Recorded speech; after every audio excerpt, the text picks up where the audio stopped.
A sweet and beloved senior. Margaret liked being out. She liked being around people. She was very friendly, very outgoing. Is viciously murdered in her own home. Oh my Lord, it's her. And I pretty much lost it. I actually thought I was going to get sick. To be snuffed out in such a way is just horrific. Police uncover a trail of suspects. How would he know that information unless he was in the crime scene? Having people know how she was found and even what she was wearing is very suspicious. It just wasn't adding up. He was not being honest and something else was going on. Before a disturbing discovery. He was just photographing her in her own home. Points to a deranged killer nobody saw coming. I don't think anyone in law enforcement could have had any inkling of the outcome of this case. This is sick. This is not a normal murder. This wasn't a horror movie. This was actually happening.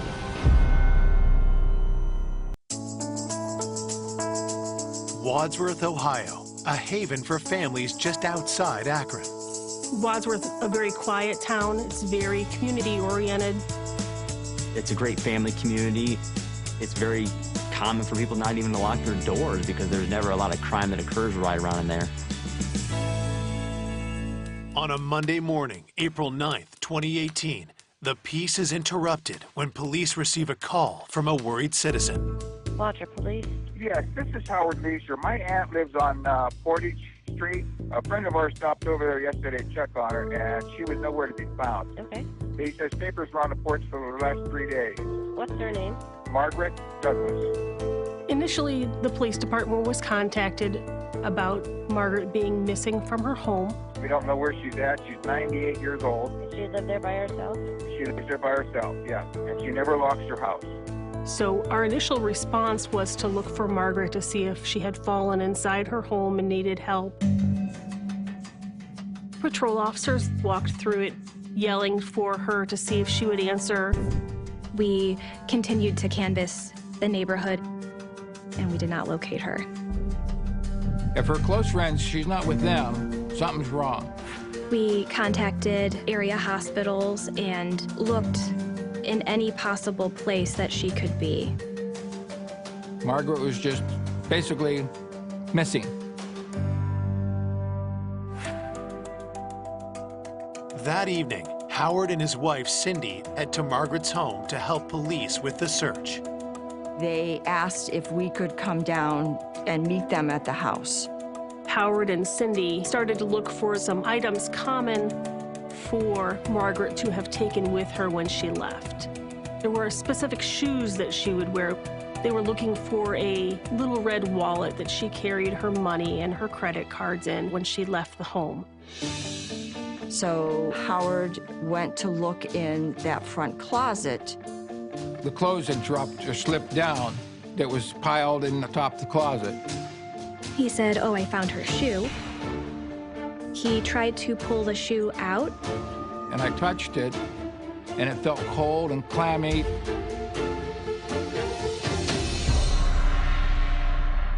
The shoe was still attached to Margaret, who was in the closet.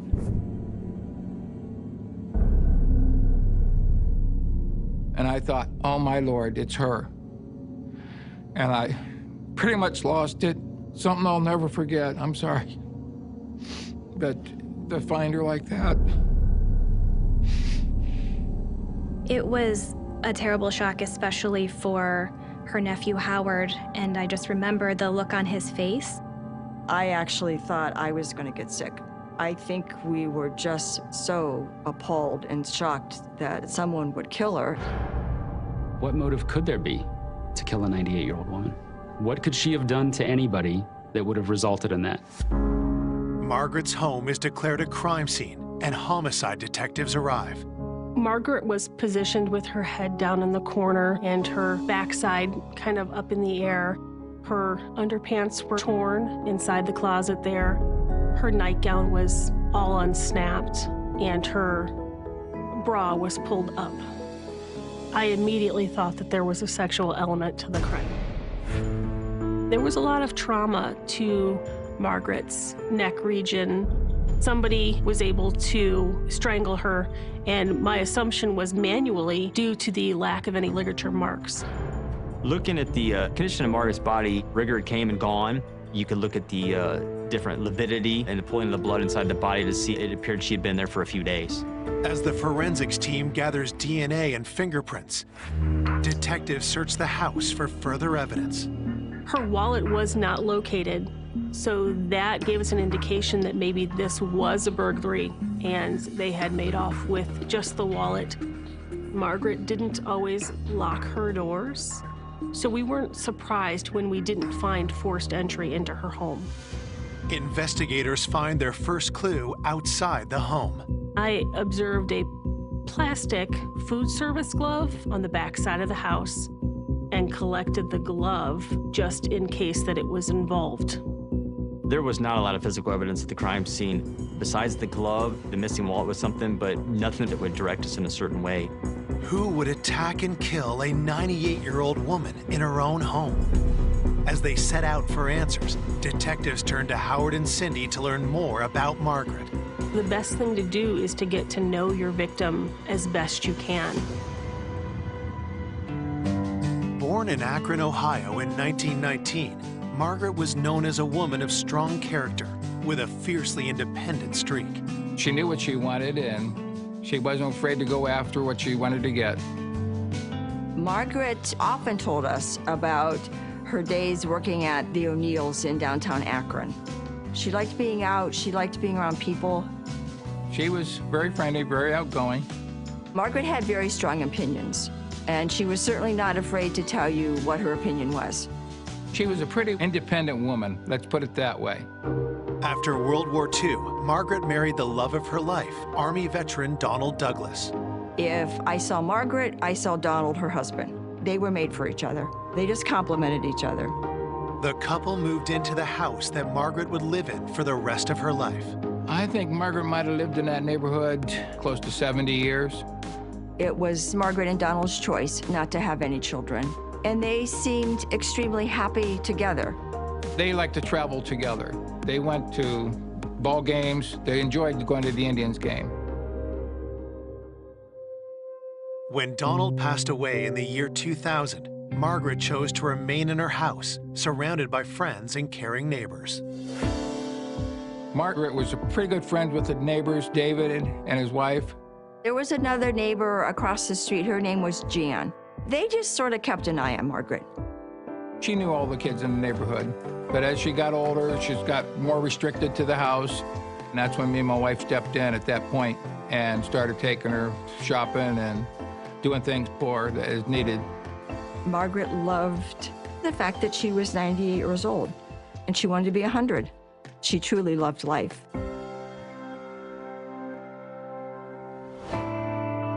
For someone to have lived such a wonderful, vibrant life, only to be snuffed out in such a way is just horrific. I have a grandmother that's similar in age. It's just very hit close to home. The investigators were under a tremendous amount of pressure. Every one of them took it very personally, and I think every one of them wanted to find justice very quickly for the family. At the onset, we had no clue. There was no direction. Maybe it's financial. Maybe it was a relationship issue. Maybe it was an argument that went too far and something happened that they didn't expect. But at that stage in the investigation, you just don't know. We need to start somewhere, so we start closest to her.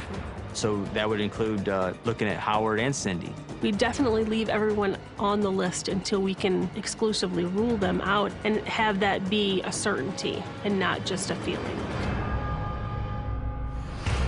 Coming up, is Margaret's killer hiding in plain sight? He knew details of where Margaret was found and in what state she was found. He's come back to the scene of a crime. Detectives unearth dark secrets. We found a journal about a desire to kill people. He was videotaping her while she slept, stalking his victim like an animal stalks its prey. Leading to a killer no one saw coming. This is somebody that's ultimately going to be a serial killer if he's not caught. Police are investigating the murder of 98-year-old Margaret Douglas, whose body was discovered stuffed in a closet in her own home. I just can't imagine a 98-year-old woman being that terrified and not knowing what to do. It's definitely one of the most traumatic things I've ever had to experience in my years with the Wadsworth Police Department. Detectives begin by interviewing those closest to Margaret, her nephew Howard and his wife Cindy. We fingerprint and get DNA from Cindy and Howard to show whether their fingerprints or DNA were on something that it should not have been on. We did subpoenas for phone records and also location data, GPS data, so we could tell their whereabouts during the time in question. Cindy and Howard lived approximately 30 or 40-minute drive away, but they would come into town a couple times a month to do her grocery shopping. She always paid with cash. We swung down, went to the bank, she threw $200 out to go shopping with. Police ask Howard about Margaret's finances. Was there anyone who stood to gain from her death? Margaret was really in charge of her own finances. We did look into those accounts and check for activity. We were never able to locate any activity that was out of the normal. Does she have a power of attorney or a will or anything like that? No. We've been telling her she needs a will, she needs this, and she would never get to take the time to do it. There was nobody that we could find that would have any financial gain from her death. Could Howard or Cindy think of anyone who might wish to harm Margaret?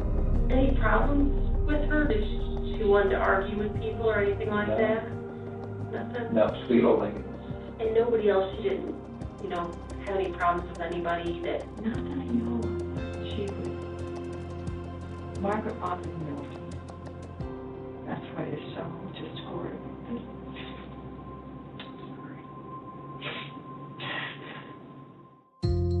Detectives ask about others in close contact with Margaret. According to Howard and Cindy, the closest is Margaret's former neighbor, David Klinkenbeard. Cindy and Howard did keep in contact with David, who was Margaret's main caregiver. David would come and check on her a couple of times a week just to see if she was okay and if she needed anything. David has the most contact with her. Yeah, he'd go every week, take her trash out, and then he'd take the can back in the next day. So. After interviewing Howard and Cindy, detectives try to contact David, but he's not answering their calls. There was some concern not being able to reach David, and that was troubling. We didn't have any other suspects. It made us wonder what was going on. As detectives try to track David down, patrol officers continue to canvass Margaret's neighbors for information. During the canvass, we did learn that there had been some vehicles in the neighborhood that had been rifled through, and small items were taken out, like change and things like that. Is this somebody that was up by Margaret's house and found a crime of opportunity because it's somebody that they can maybe figure out lives alone? As the canvass continues, officers notice someone watching the activity around Margaret's house. I noticed a man outside smoking a cigarette, so I went out to make contact with him. This person ended up being David Klinkenbeard. He said that he used to live next door to Margaret. He kind of wanted to know what was going on. He said he was essentially canvassing the neighborhood looking for anything that was suspicious. David did strike me as odd at first. It was concerning to me that he was standing out there trying to determine what exactly we had found. As David continues to talk, police grow increasingly suspicious. He was kind of making comments about information that seemed strange that he would know about. He knew details of where Margaret was found and in what state she was found. Having people know how she was found and even what she was wearing is very suspicious. You don't know where someone has gotten their information. Were they there? Were they involved in the murder? With a growing list of questions about David, officers approach Margaret's neighbors for answers. One of the neighbors had mentioned how they had seen David driving through the neighborhood, but didn't stop, just kind of drove through. So they thought that was kind of strange. Maybe he's come back to the scene of a crime, whether he's driving back by because he knows what he did and he's having remorse, or maybe trying to get back inside there to get her body out of there and get rid of it, or to look to see if he left anything behind. David told some of the neighbors that his fingerprints would be all over the house and he would have to get his fingerprints taken, which is not something that people usually say or think. The next day, David's appearance in local news coverage of the murder raises further alarm bells. I turned on the news and there he is on TV, talking to the reporters, putting himself out there. Was this a guilty man's ploy to hide in plain sight? That seemed out of sorts to us. Generally, when people are grieving a loss, their instinct is not to cooperate with the media, but David seemed very willing to speak with them. All of these things added together are possible indicators of someone who is purposely trying to insert themselves in the investigation because they're involved in this investigation. Could David have possibly been involved in Margaret's murder? At that point, we had some questions about his actions and his knowledge of how Margaret was found. He definitely became a main point of interest. On April 11th, 2 days after finding Margaret's body in her own home, police bring her former neighbor, David Klinkenbeard, in for questioning. David told us that he last saw Margaret when he was helping her with her trash can on Wednesday. You didn't come by on Thursday or Friday, not Sunday? No, not till Sunday. On Sunday, he had gone over to the house and he didn't locate her. He had some concerns that maybe she was upstairs in a state of undress and he didn't want to go up there himself. So he contacted Jan across the street. And that's when you had Jan come over in case she was upstairs and Yeah, not decent. yeah. Jan went up there, she wasn't up there, and then we looked in the closets up there. Okay, your friend's missing. That'd be the last thing in your mind, whether they're dressed or not. You would go and look for them throughout the entire house, not go get somebody else. As the interview continues, David's answers only raise further suspicion. She likes to look nice, and she was a pretty woman. Yeah. When she was younger, she was a redhead. Oh. Yeah. And she was really, back then, she was really kind of like, not thin then, but, you know, I was surprised how good she looked back then. Some of the comments that he made about Margaret, in particular her physical appearance when she was younger, she had just been murdered, and here he is describing her figure and her body type in an interview. The detective asked David about the calls he made when he couldn't find Margaret. Oh, I want to use my cell phone to call Howard. I got his number on my phone. Do you have your phone with you? Yeah. Would you mind if I had my computer guy just go through and write down the dates of your calls? I have. He said he must have left it at home and didn't have it on his person. It seems strange because, in this day and age, nobody goes anywhere without their cell phone. Their cell phone is always on them. Investigators must now subpoena David's cell phone records. At the same time, they receive a forensics report from the crime scene. DNA belonging to Margaret was found on the glove that was discovered outside of Margaret's house. We believe that the suspect's DNA was on the inside of the glove. Would you mind if I was able to get a sample of your DNA? We know you're supposed to be in the house. Would that be okay with you? Yeah. Okay. Yeah. Detectives send David's DNA to compare against that found inside the glove. While they wait for the results, they check David's cell phone data to verify his alibi. We were able to go through his day-to-day life and see that he likely was not involved, but there was no concrete evidence that we were able to bring to light. Unlike the phone records, the DNA findings are conclusive. David is not Margaret's killer. David ended up being, in the end of all this thing, just a friend of hers that was not involved at all. Sometimes he would say things that didn't really have an explanation. It just took the time and the effort to understand his involvement, and there was reasonable explanation for all of the things that we had concerns about. He just really cared about Margaret and really had concern that he would have an answer as to what happened. We had to look at David as probably our #1 interest because obviously his strange comments in the beginning about his DNA and fingerprints, plus he's the one that saw her on a regular basis. Up until that point where you reach a crossroads, you really do have to look at every tiny detail, every possibility. Detectives turn their attention to the autopsy report, which paints a terrifying picture of Margaret's last moments. The medical examiner's report on Margaret showed what kind of force was used to kill her in the end. She had contusions to her head, to her face. She had a fracture to her orbital socket. She had a fracture to her C7 vertebrae in her neck. It showed there was a compression there, which broke her neck. Margaret was not a frail woman. Not just anyone would be able to manually strangle her. While the autopsy finds no direct evidence of sexual assault, officers continue to suspect otherwise. Why would her underwear be ripped off of her? They weren't like pulled off, they were torn. There were other bodily fluids that were mixed in with the swabs from Margaret's body. The fact that someone took Margaret in such a horrific manner was a very difficult thing to handle.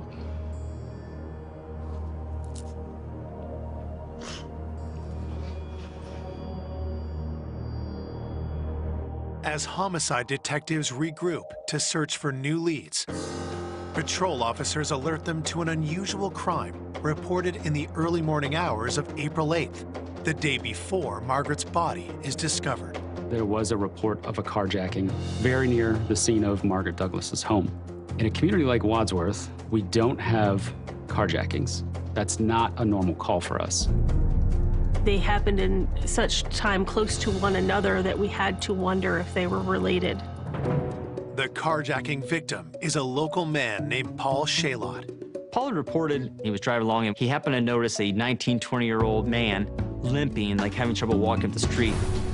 Paul had reported to us that he was just being a good Samaritan and picking somebody up that he thought to be injured.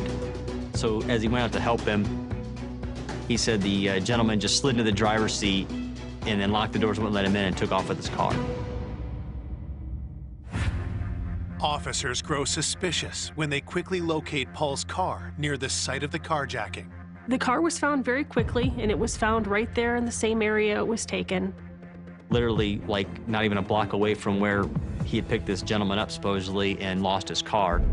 This happened at a building that had cameras on the outside, so we wanted to kind of investigate Paul's story because it just didn't seem quite right. You could see on the video that Paul had been with what appeared to be a young man. The young man was not limping. He did not seem to be injured in any way. Paul's initial report did not match anything that video said. It just wasn't adding up. He was not being honest and something else was going on. Why had Paul lied to police?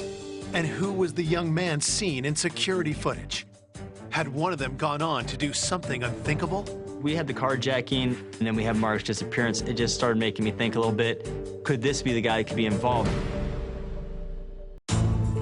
Police investigating the murder of 98-year-old Margaret Douglas have a potential new lead after learning of an alleged carjacking in her quiet neighborhood. Somebody that's willing to perpetrate a crime such as a carjacking makes you really wonder, is this related to a murder that's just happened a couple blocks away? But when security video proves the victim, Paul Shaylott, has lied to police, detectives demand answers. When I interviewed Paul to get the whole story, he was very nervous. And then he finally started telling us the truth about how he came to be in that area and what really happened. He was on an app trying to meet somebody, and he did come across somebody. He said he worked for a church, and he didn't want them to find out that he's using a site to try to meet up with young men. He didn't want to admit it right away, but they started getting involved sexually in the car. The male subject he picked up, I guess, started getting upset that things weren't going his way. The young man that he met up with just kind of snapped and took the car, not what Paul had expected when he met this person online. With Paul finally being honest, detectives change course and ask if he knows anything about the murder of Margaret Douglas. He was aware of what had happened and that she was a victim of a homicide. But Paul did not know Margaret at all. He had no ties to her, and real no ties even in that neighborhood. He was just there basically to meet up with somebody that night. And I started thinking, Well, now we need to know who was driving that car, who carjacked him. Paul was asked for the account information for the app that he used to meet this person on. He said he couldn't remember the email he used or the password he used to get in there. Paul was embarrassed about what he had let happen and the fact that he was involved with a young man. He had deleted everything from his phone that was relative to that. We weren't able to recover any of that information. So we had no way of proving or figuring out who it was that he may have met up with that night. After hitting another dead lead, frustrated investigators know that public fear is only growing. There was definitely some fear. There were people that would normally stroll down the street, walk their dogs, let their kids play outside unsupervised, and things like that weren't happening after Margaret's discovery. And the emotions for everybody were really high and heightened. They're all locking their doors now, and they're really watching for everything. So it was definitely a shock to all of them. With the community on edge, Margaret's family continues to struggle with their loss. The hardest part going through all this is the time-consuming and the worrying and waiting for the outcome, and you're not sure what's going to happen. That was hard. You know, none of us are patient, and we all want to know what happened here, why someone would do this. The reason you're doing what you're doing is for the victim. You want somebody to be held responsible for what they've done.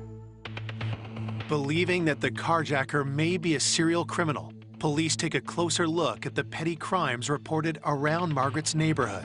The crimes all took place in just a few block area. Is there somebody in this neighborhood that's committing a whole bunch of crimes for some reason, because we weren't seeing those crimes spreading out throughout the city like we typically would? You have to wonder if the person who's committing these petty crimes has escalated to commit something more horrific. On the night of April 13th, 4 days after the discovery of Margaret's body, police received several calls about two young men. We had received a lot of different calls where people had seen two male subjects running around, creating mischief, doing things at the park, doing things at the church, and in cars.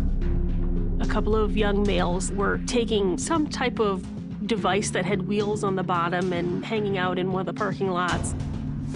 That same night, police respond to a call that changes everything. It was reported to us that there had been a break-in to a trailer that was at a construction site. When officers investigate, they get a huge break. Someone had left their cell phone behind at the trailer. Does the phone belong to the person responsible for the neighborhood crime spree, including Margaret's murder? Investigators used forensic software to unlock the phone. The phone came back to a subject that we had been known in our area for different car break-ins and little thefts from cars that happened in our city, and especially over in that area. He was identified by one of our officers as Zach Thronson. Zach was known to us, and he did have a troubled past. He had been in some more serious trouble, and we were all familiar with him. At this point, we thought that we really needed to bring Zach in and talk to him about what he had been doing that night. Zach was found sleeping in his car at the high school in the parking lot. As officers bring Zach into the station for an interview, something immediately catches their attention. Zach had some scratches on his legs, which made me wonder where those came from. Are they defensive wounds from somebody fighting back against you and scratching you that way? Could they be from something simple, explainable, or evidence into what we were looking into with regards to Margaret Douglas? Police investigating the murder of Margaret Douglas have connected local teen Zach Thronson to a spate of crimes near her home. With the carjacking, we know there was supposed to be a young male. Now we have Zach running around, committing these little crimes, all within the same area around the same time frame. His phone was left behind at the trailer, so we knew for sure that he was involved in the crimes that were all seemingly tied together. Detectives cut to the chase and ask Zach if he killed Margaret Douglas. Zach, he owned up for the little things he did, but he denied any knowledge of it or being involved at all. Detectives steer the interview to the identity of the teen seen with Zach in security footage. He said that he was out with his friend Gavin Ramsey and that everything that had happened was all Gavin's idea. Gavin had been the one that was trying to break into the trailer and that he was just standing by and watching it happen, just a presence during the time that Gavin was committing all the other petty crimes. Zach was definitely distancing himself, so there was some concern that he wasn't being honest about everything that they had done. For the moment, police decide not to charge Zach until they interview his friend, Gavin Ramsey. Gavin had been in trouble before, and his mom had dealt with that. She was going to hold him accountable for the things he had done. We talked about the trailer, and I just let him know that we knew he was there because Zach had told us that he was there. Property-type crimes and less serious crimes is what we talked about at first. That's just to see, is he going to own up to that? And then we'd continue from there into something more serious. You guys didn't take anything? Did you rummage through glove boxes or anything? Maybe like 50 times, but other than that, seriously nothing. He admitted to all of them. He would rifle through cars and take things that weren't of a lot of value, just to take things. Gavin told us during the interview, he does it for a rush, so it wasn't about money or anything.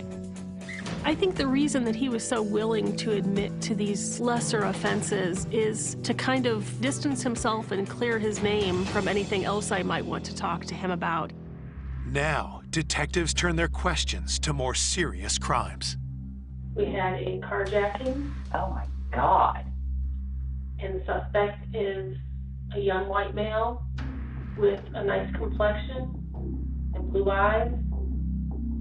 Is that you? Gavin's demeanor changed substantially when I started to ask him about the carjacking. Upset me so much. Is there something else you need to tell us? You've already gotten yourself in trouble, so. I know, and I don't need I don't know what to say. Before answering further questions, Gavin asks to speak with the detective alone. I don't think you two would actually be for a second. What's that? You two actually. So I didn't talk to her. Yeah. Sure. So when his mom stepped out, The carjacking, it was me, I'm gonna be honest about it, but the way that he explained it, that guy, that's not right. he openly admitted that he was the one who did the carjacking. But he didn't really want to talk about the sexual part of what happened in there. You guys didn't talk about what kind of sex you were gonna have, or? No, I didn't. I don't know, it's not something I'm interested in, just the act of him getting the payback, I guess, I don't know, that's, like, it's karma, really. Like, if you're gonna do that, then I'm gonna rob you. Gavin denies that he was truly interested in meeting up with Paul for any reason other than to catfish him or to teach him a lesson. This is a kid that's admitting to going around breaking into cars, and it's not for theft, it's for a rush, so we know he's after the adrenaline. What else could he have possibly done? With Gavin admitting to the carjacking, the interview turns to questions about Margaret Douglas. I specifically asked him if he had murdered Margaret, and he denied it. There's no reason that we would find your DNA inside her house because we swabbed the hell out of that house. You shouldn't. I mean, if you've never been in there, then obviously we wouldn't. But, I mean, you name it. We swabbed it, we took it.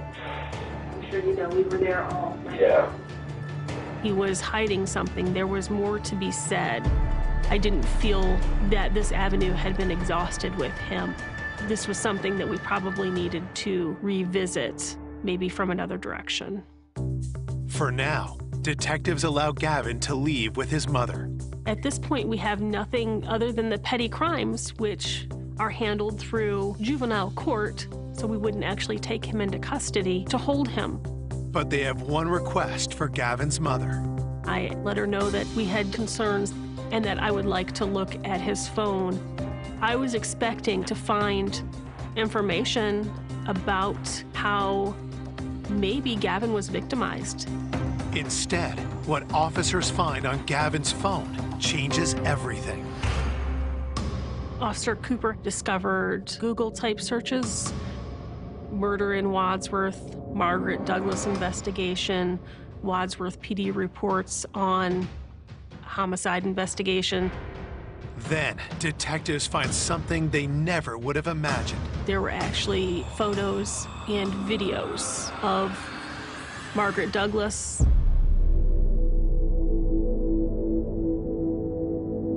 Timestamps show that the images were recorded in the early morning hours of Friday, April 6th. She obviously didn't know he was there, and he was just photographing her from a vantage point in her own home. There was clearly a point in time where she realized that someone was in her home and was startled. Nothing can prepare investigators for what they see next. I was absolutely shocked that a child could imagine doing this to another human being. This wasn't a horror movie. This was actually happening.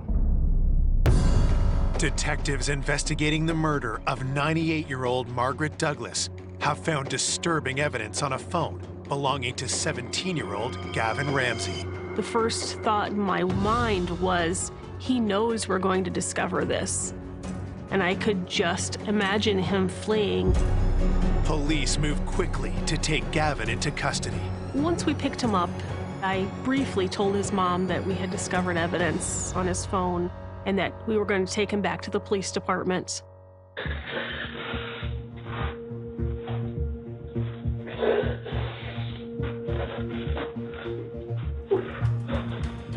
It was definitely not the easiest interview that I had ever done.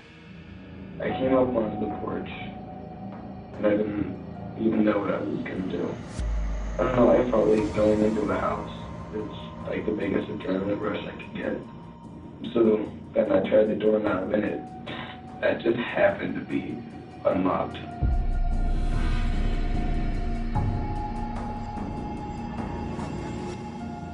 He was videotaping her while she slept, stalking his victim like an animal stalks its prey. So how long do you think you were in the house before you woke her up? I don't know, probably like 10, 15 minutes.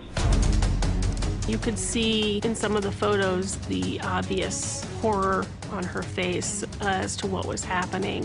And then from the time you woke her up to the time you ended up on top of her, choking her, how long did that whole part take? That was probably like 5 minutes. He had used both hands to squeeze her neck and push her neck back against the floor, strangling her.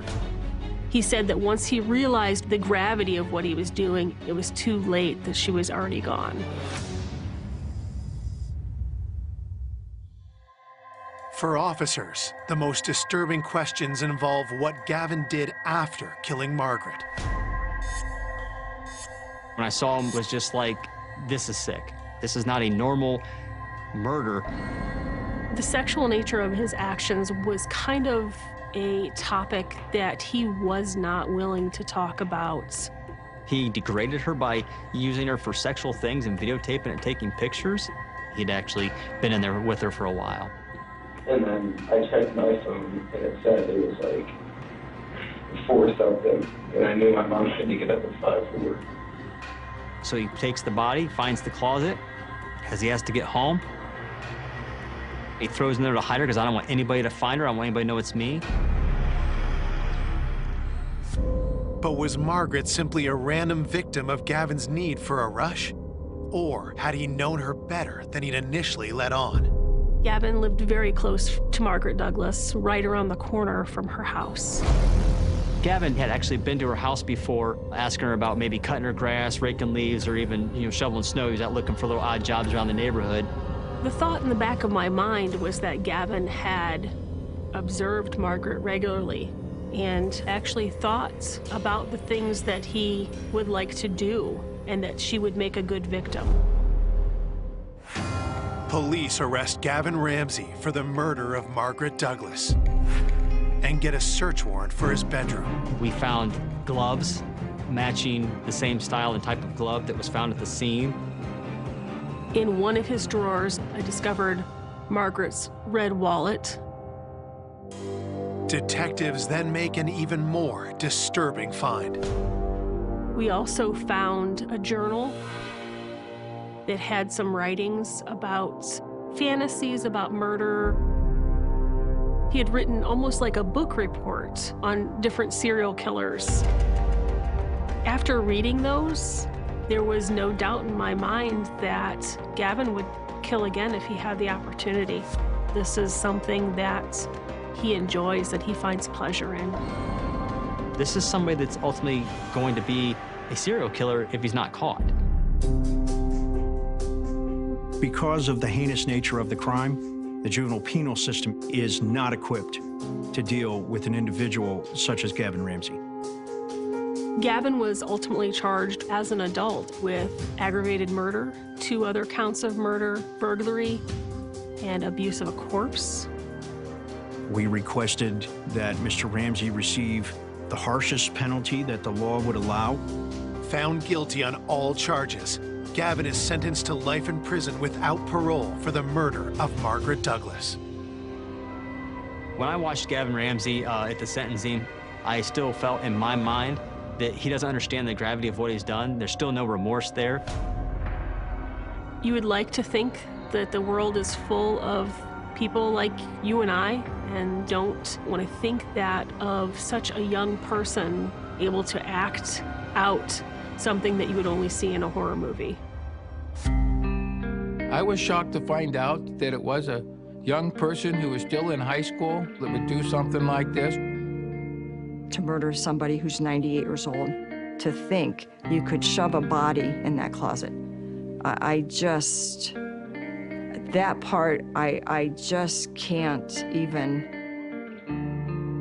It absolutely made me think of my own grandma. I just could not imagine her living such a wonderful life and having it end in such a horrific way.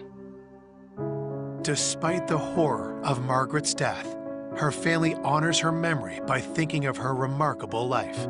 Margaret gave you an inspiration that you can still be 98 years old and be very functional, live in your own home, take care of yourself.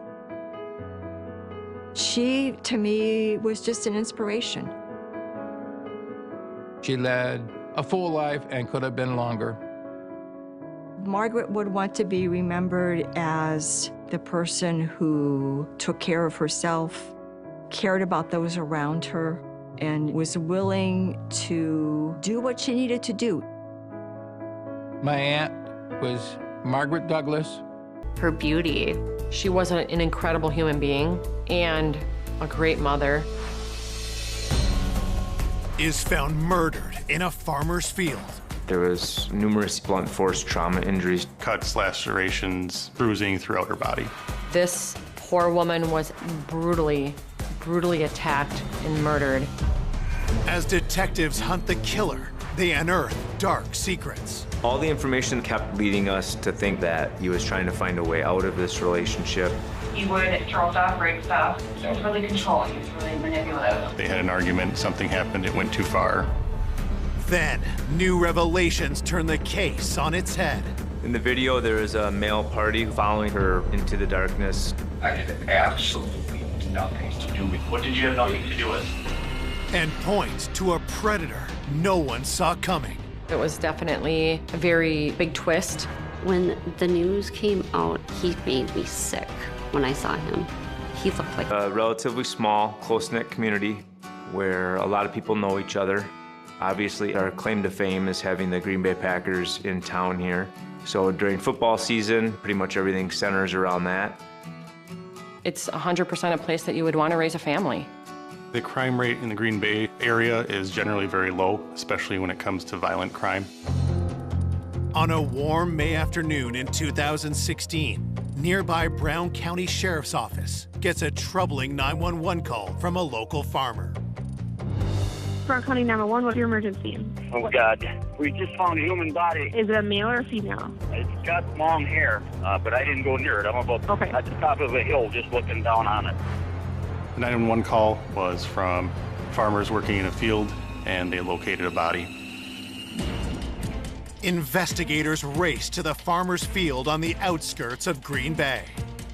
The body was behind a brushy, woody area, not visible by the road itself. It was laying face down with arms spread across the front of her head and feet towards the road. The victim was a blonde female, approximately in her 30s. Past that, we really didn't have any identifying information other than the pink wristband on her wrist. There was a distinct pattern that we found on the victim's back, which appeared to be from the sole of a shoe.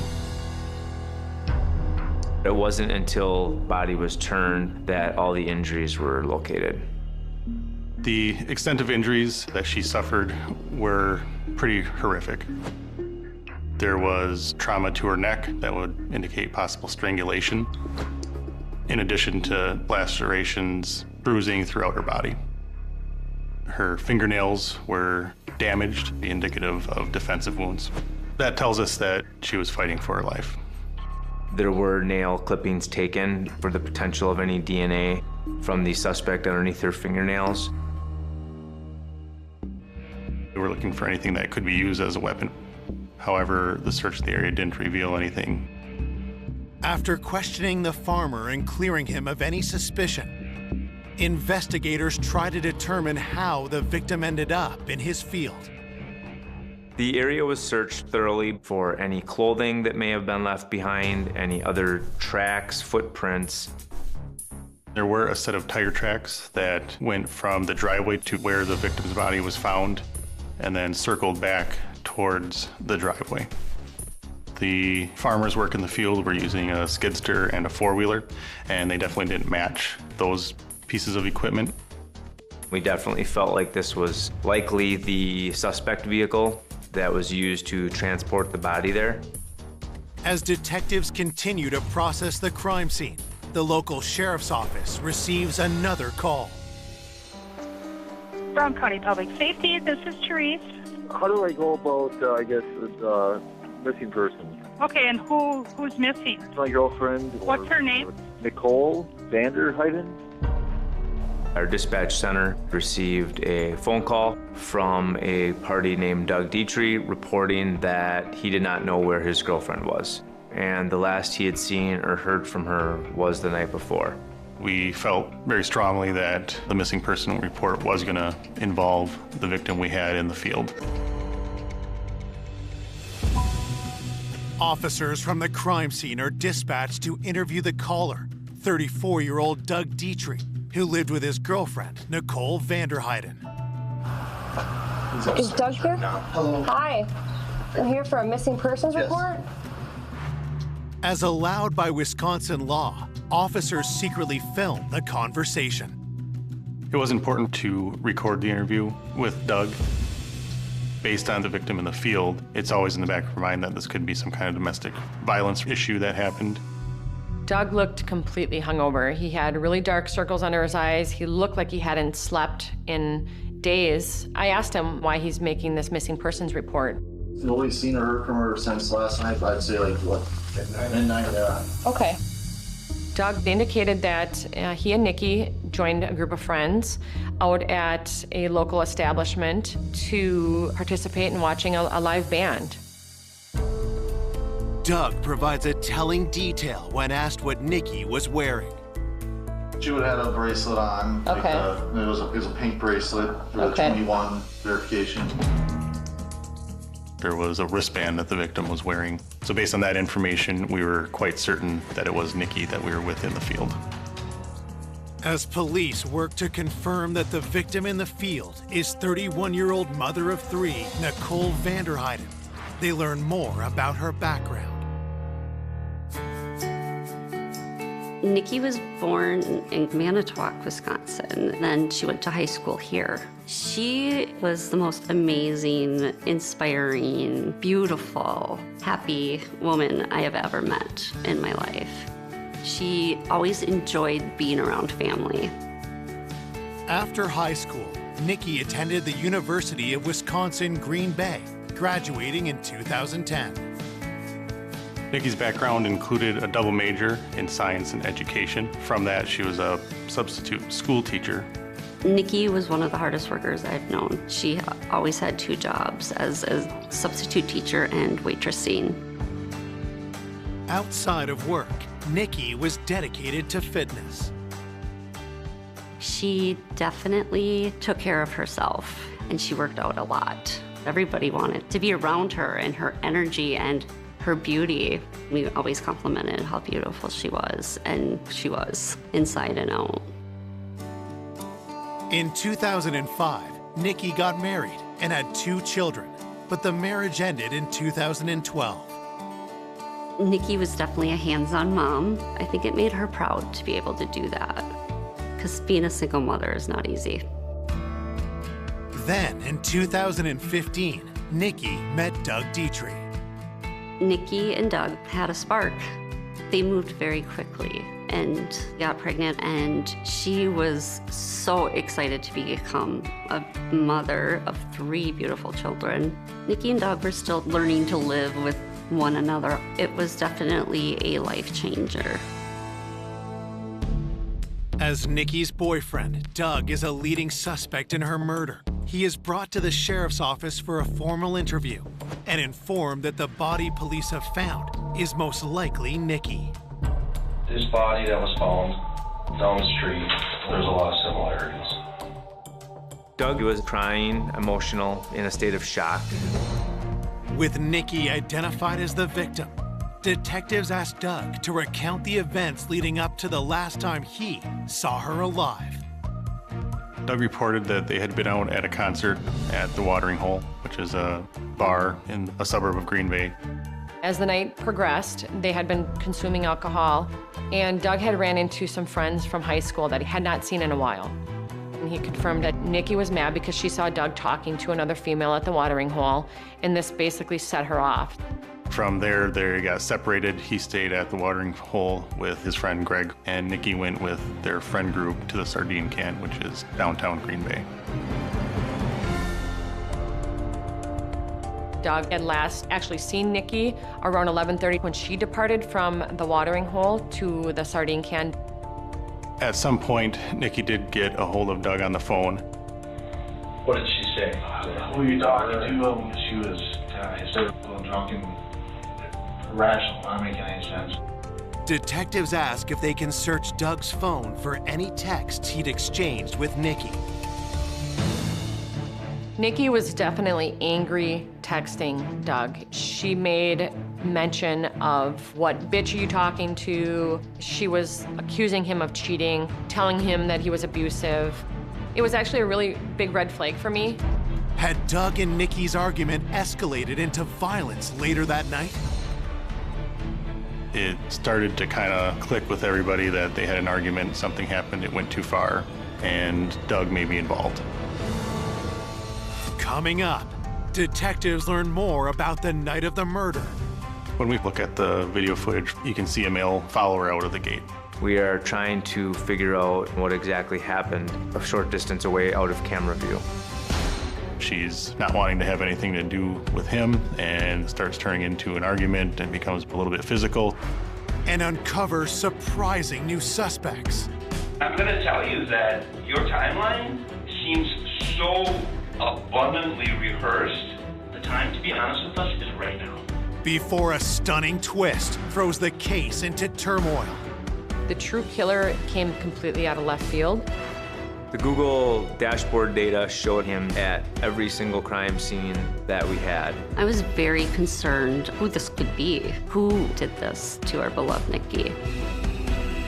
Discovered in a farm field is 31-year-old mother of 3, Nikki Vanderheiden. Police suspect that her violent murder may be linked to an angry exchange of text she had with her boyfriend Doug Dietrich the night she was killed. The text messages definitely led us to believe that if Nikki would have made it home and if she would have had contact with Doug, there would have been some sort of altercation. When detectives press Doug about what happened that night, he claims that after 12:30 a.m., he and his friend Greg left the bar they'd been at to look for Nikki at another bar. Doug describes getting the sardine can with Greg, finding that Nikki's not there, and then continuing to look around for her and being concerned. Doug stated that he had assumed that Nikki made it home and that she would be there when he got there. So him and Greg got in their car and drove home. With Nikki's 2 older children away for the night with their father, Doug says he got home to find the babysitter and his son, but no Nikki. She said we haven't heard from Nikki, and I was just kind of figuring wherever she went, you know, with friends or whatever. And that's why I just, I went to bed. She did not come home at all last night after you? Not at all. There wasn't a blip or word from her. He said that he woke up to give the baby a bottle at 6:30 in the morning, and Nikki wasn't there. And it did not appear that Mr. Dietrich was all that concerned until later in the day, which drew our suspicions. I did have concern as to why did it take until about 4:30 the next day to report her missing. Following their interview with Doug, investigators obtain a sample of his DNA and release him. The initial interview with Doug was basically to get him locked in so that we could corroborate everything that he was telling us through either physical evidence or through other statements from other witnesses. As police set out to verify Doug's story, Nikki's family and friends learned that she's been murdered. Knowing that Nikki was murdered and how horrific it was impacted our lives in a very horrible way. Who the hell would do this to someone with such an amazing, beautiful soul? Reports of Nikki's murder spread shock through the community, and Nikki's family members share their grief on local news. Heather Meyer and her family say it doesn't seem real. Terrible. Absolutely terrible. She's been extremely up and down, numbing pain. As Nikki's loved ones continue reeling from her death, an officer from the sheriff's office makes a crucial find. An officer located some clothing on the side of the road, approximately a mile drive from where Nikki's body was located. Deputies were able to identify the clothing as Nikki's. There was blood located at numerous areas in the clothing. The majority of the blood was in her pants area. There was also a purse located which contained her ID. Her cell phone was also found at that same location. It was pretty apparent that it just got tossed out the window in a panic just by the suspect wanting to get rid of it.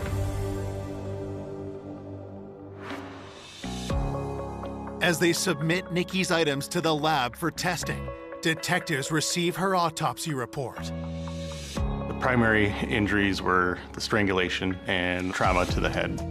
They had discovered over 240 injuries to Nikki's body, including 30 to her head and face area. The last few minutes of Nikki's life would have been very painful.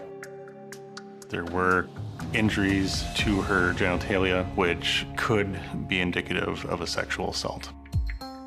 The medical examiners did do a sexual assault exam, which included swabbing for evidence. The lab started finding a partial male profile, but they didn't have enough information to get an identification of it. The crime lab advised us that we would need to continue to submit samples that the suspect would have touched. We're only allowed to send in so many exhibits at a time as the crime lab is very busy. We have hundreds of swabbings of Nikki's clothing. So I started off with areas where you would more likely see some touch DNA. While they await answers from the crime lab, detectives get a hold of security video to learn what they can about Nikki's last hours. When we first were able to take a look at the video footage from the sardine can, we were able to identify Nikki there with Doug's friends. Initially, she appeared to be having a good time, dancing around. The later portion of the evening, we can see Nikki and her group of friends at an outside table, and you can see Nikki looking down at her phone. You can tell by her body movements that she is upset. And eventually, she gets up and storms off through an entrance that they're sitting nearby. What detectives see next catches their attention. After Nikki leaves, you can see a male follow her out of the gate. Police ask themselves, who was this man? And was he involved in Nikki's murder? We knew that his information was going to be vital. That was the last time Nikki was seen before she was killed. We wanted to know everything that he saw and heard because he's the last known person that we knew that saw her alive. Investigators are trying to track down the man seen following her out of a bar just hours before she was killed. In the video, there is a male party following after Nikki and walking off into the darkness. We are trying to figure out what exactly happened a short distance away out of camera view. Officers are dispatched to interview patrons who were at the bar that night. Based on the interviews with witnesses, we knew that male was Aaron Kalinsky. This was a friend that they were with earlier in the night. Police track Aaron down and bring him in for an interview. Aaron advised us that throughout most of the night, Nikki was having a great time. And then at some point, he saw a mood shift in her. He basically had said that Nikki was trying to get a hold of Doug and that he wasn't responding. Nikki ultimately became very angry, and that's when she left the sardine can on foot. Aaron describes following her and trying to convince her to come back and get a taxi or an Uber to go back home. What Aaron says happened next raises detective suspicion. But she's not wanting to have anything to do with him, and it starts turning into an argument and becomes a little bit physical. At one point, Nikki fell to the ground on her own, and she started creating a bigger scene. Aaron advised us that she began kicking and punching at him as he was trying to help her up. He had tried to tell her, hey, we can get you home, you can come with us, but she refused. Aaron noticed that there were people in the neighborhood seeing what was going on, so he decided to just leave it alone at that point. Investigators wonder if there's more to the story than Aaron's telling them. We were actually able to find those people, and they indeed remembered a female and male yelling or having a disagreement. Continuing to watch the video, Aaron does return a very short time later. And based on the other statements from the friends that were with the group, we knew that Aaron didn't necessarily do anything wrong. Aaron says he and his friends took an Uber home, never to see Nikki alive again. There was video footage that showed Aaron and the other group leaving in an Uber, and there was no indication that they had come back to the area after they left. With Aaron crossed off the list, police continue scouring the bar's security video for clues and find something unexpected. We eventually saw Doug and Greg arrive there. Doug told us they're looking all over for Nikki, but the video is showing that he and Greg go to the bar and just start hanging out. It definitely isn't consistent with the sense of concern that he was initially talking about. According to the surveillance video, Doug and Greg stayed at that sardine can until about 2:15 in the morning. And the fact that Doug said that they did all this looking while at the sardine can told us that he's not being entirely truthful with his efforts to locate her. Detectives wonder if Doug had misled them about his concern for Nikki. Was there something he was hiding? Just the mere fact that he didn't know where his girlfriend was and didn't appear to care all that much was a red flag. With their suspicion growing, police reach out to Nikki's family to learn more about her relationship with Doug. Nikki's mother and sister, they both voice concerns of Doug's behavior. I know, it's been really, really rocky during her pregnancy and their relationship. Crazy relationship. He's always been very controlling. I get to ask her to get rated or to get on. Nikki's mom, as well as her sister, Heather, both say that they wouldn't be surprised if Doug was the person that was responsible for this. Investigators search Doug's name in police records and make an alarming discovery. Checking police records, we did locate past girlfriends that accused him of being abusive. There was at least one incident that was reported to police, but was never charged. Police contact the woman who filed a complaint against Doug and ask her for more details. When you would argue, it would be... He would spit in my face. Okay. He would, throw stuff, break stuff. He was really controlling. He was really manipulative. So when we saw that, that was obviously very concerning to us. He tackled me and broke my ankle. Despite learning that Doug's ex-girlfriend had a prior assault conviction and that Doug had never been formally charged for domestic violence, investigators remain suspicious.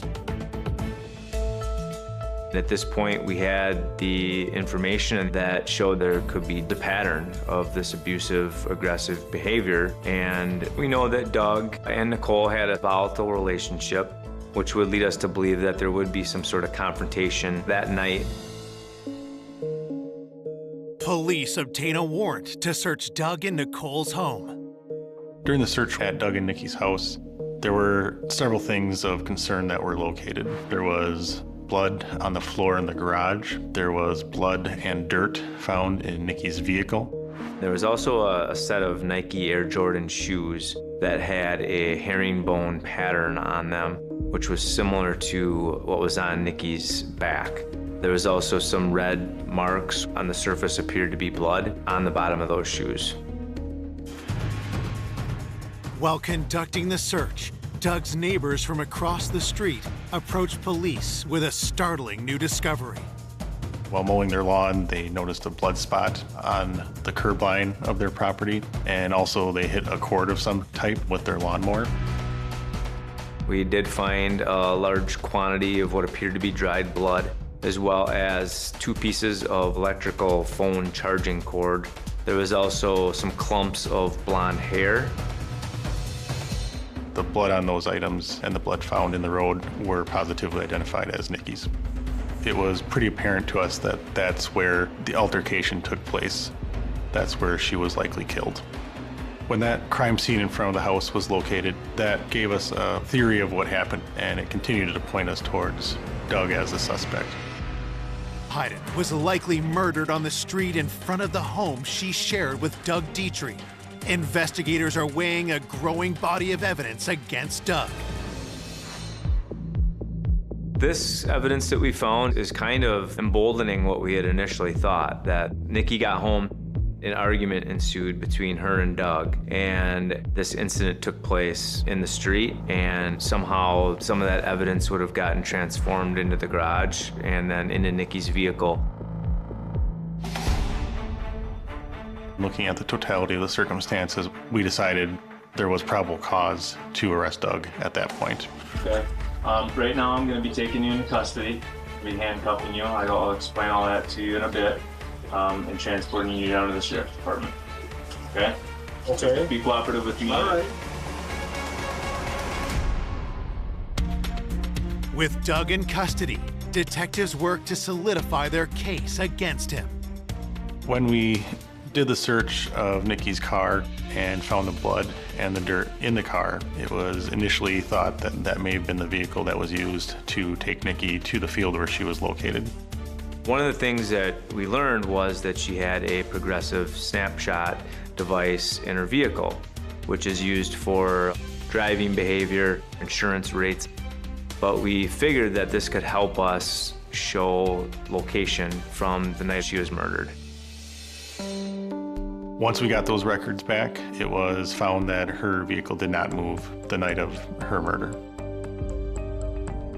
At that point, all kinds of questions are still out there. The big one being if Doug was involved in this, how Doug may have moved her. Did he use a different vehicle? Did he have help? We knew that Doug's vehicle was not in play. It was at the watering hole all night, where it was verified on video. One person whose name came up was Greg Matthew, who was actually driving Doug during their night out and dropped Doug off at home. Greg was Doug's best friend, was with Doug that entire night, and we were focused on him maybe being an accessory.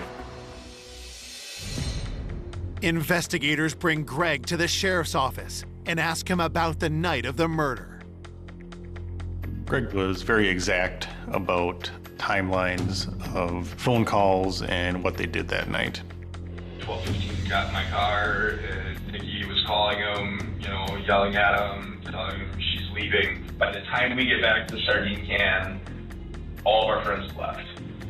At what point we left, you know, it was probably 2:15. Got to Doug's house probably at 2:45 and went back to my house. My parents were home. They know that I was there the rest of that night.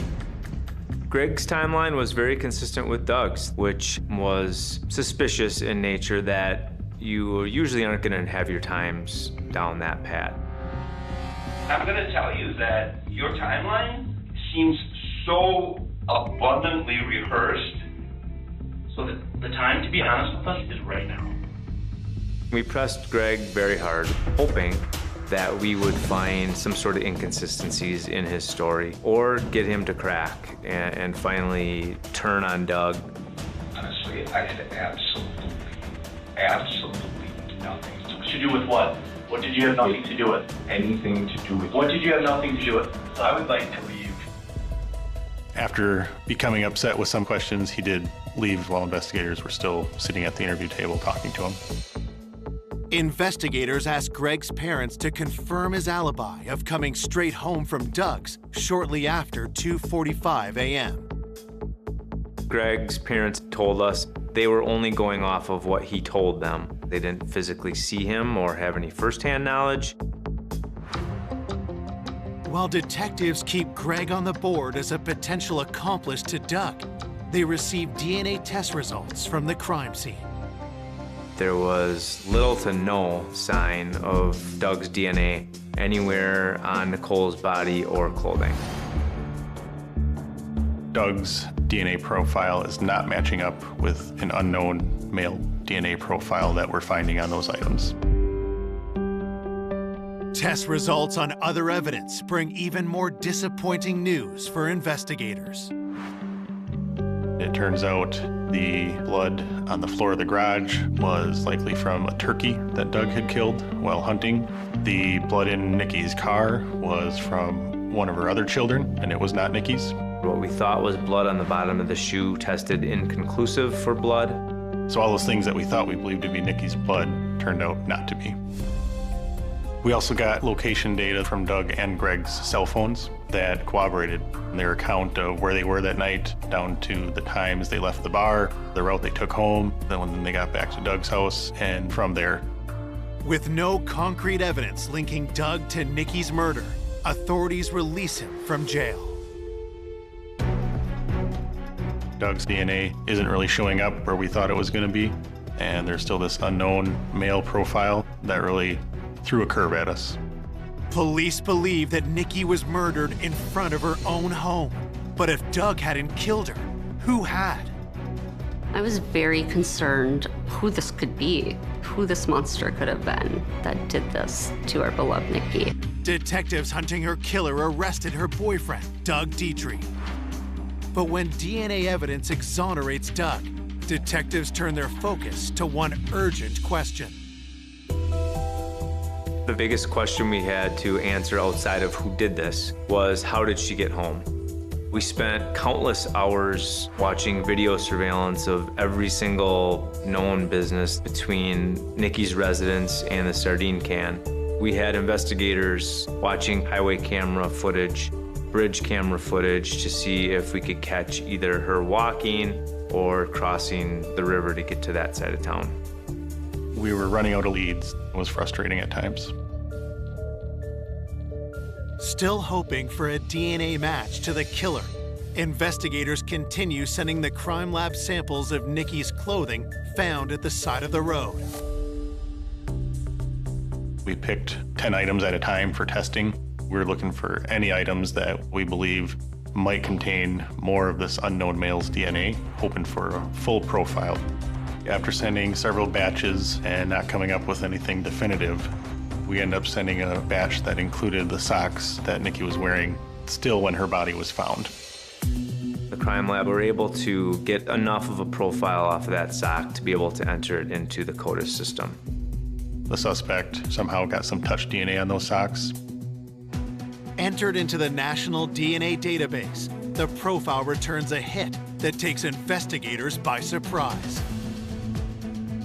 The DNA hit that we received was that of George Stephen Birch, who was from the state of Virginia. As far as we knew, he had no relation to anybody that was with Nikki that night or Nikki herself. All the information we had was leading us towards Doug. So once we got that DNA information, it was very surprising. George Birch was in and out of prison on the East Coast, and at some point earlier in 2016 had moved to the Green Bay area. So we start digging through the Green Bay Police Department records, see what we can find out about him. George Stephen Birch was contacted by the Green Bay Police Department a few weeks after the homicide for a hit-and-run car accident. The vehicle was a Chevy S16 Blazer that was found a short distance away from where Mr. Birch was staying. At the time, he was questioned about it and claimed that the vehicle must have been stolen.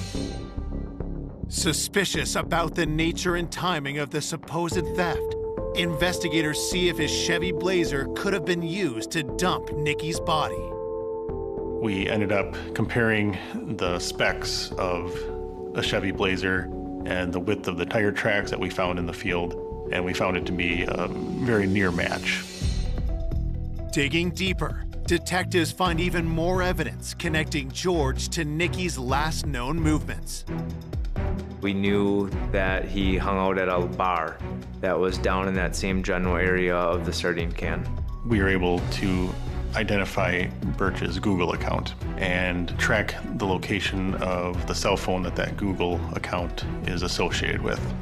The Google dashboard data showed us road map of Mr. Birch's whereabouts that night, and he was found at every single crime scene that we had, including the farm field, Nicole and Doug's residence, the roadway where Nicole's property was found, and then back at his residence.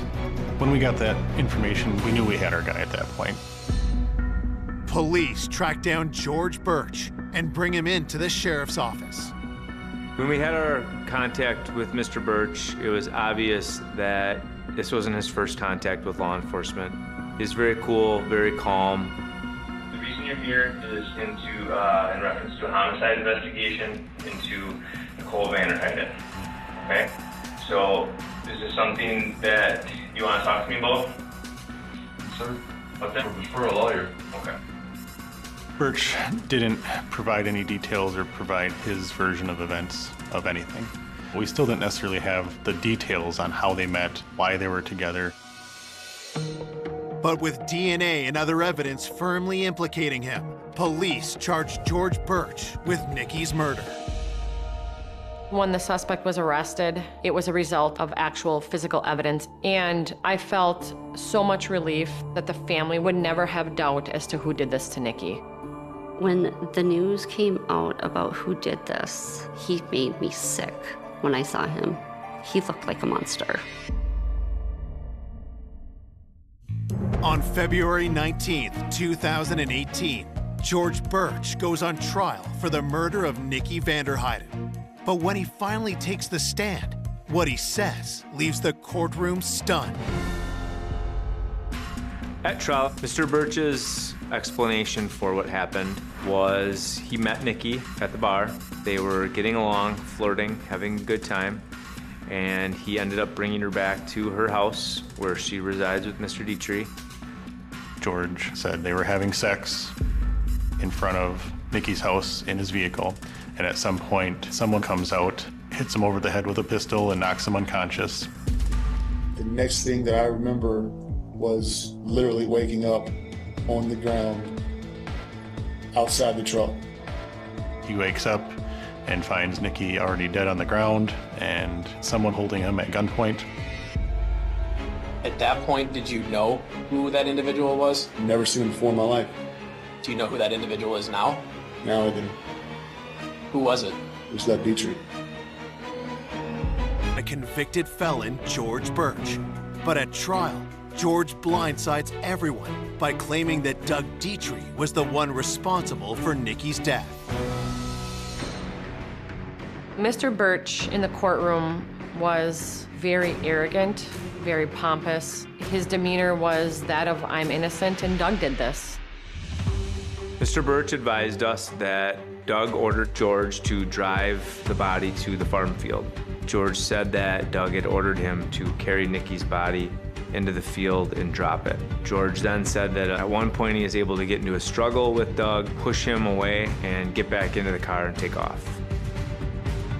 He didn't come up with that story until he had a chance to look at all the evidence that was being filed against him. George's wild allegation forces detectives to dig deeper to prove his guilt.